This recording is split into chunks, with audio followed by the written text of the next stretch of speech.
Riwruok jopuonj manat bade ma Kisumu dwaro mondo piny owacho kod duol mochung' ne ndiko jopuonj TSC oneni chik budget mar rekomenda mag 2025 nyaka 2026 oketi e tim mapiyo kaka nyalore kendo yo maromre ne skunde. Nat bende dwaro ni medo omenda mioro ne skunde mag JSS, med jopuonj osara kaachiel gi neno chenro mag chiemo ne jopuonjre skunde oket maonge chudo. Millicent Adhiambo miyowa ler.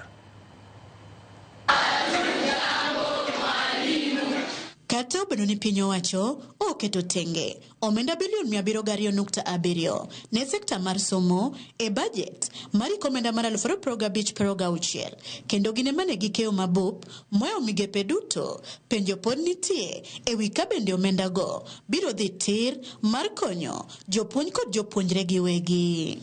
Kenya National Union of Teachers bade ma Kisumu kotelne gi kod jagoro margi David Obuon orwako budget no gi chuny achiel. Kata kamano kwayo margi en mondo chiw ler malong'o kendo matut e wi kaka omenda gi dhi konyore achiel kachiel e budget no kalure kod CBA kata winjruok margi makanyakla mane gibedo godo madhi ringo e kinde 2025 nyaka 2029. Wan kaka jopuonj koro wan gi geno ni CBA marwa manyo beto kwa geno koro idhi kete e kogno, idhi kete lwedo mondo mi kuom tarik 1 dwe mar 7 jopuonj mag Kenya ong'e ni CBA gi mar 2025-2029 dhi chalo nade.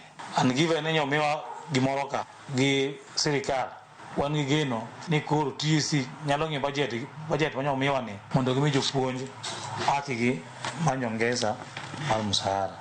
Obuon bende ogolo ywak e wi chwalo omenda ne skunde mag JSS kowacho ni midhiero pod ogo tach e kit lai manyien mar somo no ahinya to ne tieng' mokwongo mar jopuonjre go masani dhi idho ngas ka dhi e senior sekondar.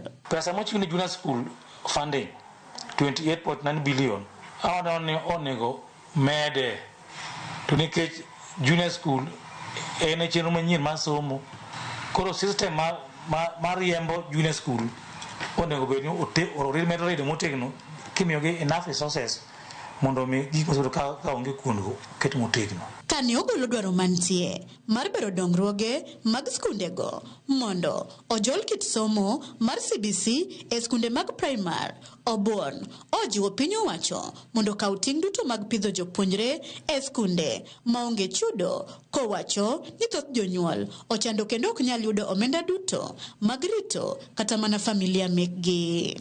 Primary schools osebedo ka bedo gi challenges. Previously gintie under 844, sani koro gintie gi CBC. Infrastructure mar riembo CBC at those levels domono timnegi improvement. Ka budget ni ibiro ber ka koro ichako kolo iye ka ndalo dhi mbele ka to gibi ng'iye ni capitation ma free primary inyalo bedo improved machal nade. E wi mano orwako gi chuny moil dwaro mar ndiko jopuonj mamoko kowacho ni chenro no obire samo winjore kendo koro winjore kase mapiyo. Jopuonj onego ndik kaka nosom budget ni onego ndik mapiyo kaka nyalore mondo mi nyithindwa mosebedo ka nigi chandruok ni jopuonj ne sikunde gi obed ni kone jopuonj madhi puonjogi sama koro junior school iko nyithindo mabudhi proceed to senior school higa manyien. Nat koro dwaro mondo piny owacho kokalo duol mochung' ne ndiko jopuonj TSC okas chenro mar keto singo mag budget e tim mondo geng' deko manyalo rocho kendo chenro mag somo kaka osebedo katimore. Kako som budget ni pesa kuchopo sami dwaro gi igol gi wang' sa mondo mi weche mag somo kik bed kod ngukni kaka osebedo chien kacha. Millicent Adhiambo, Ramogi TV, Kisumu County.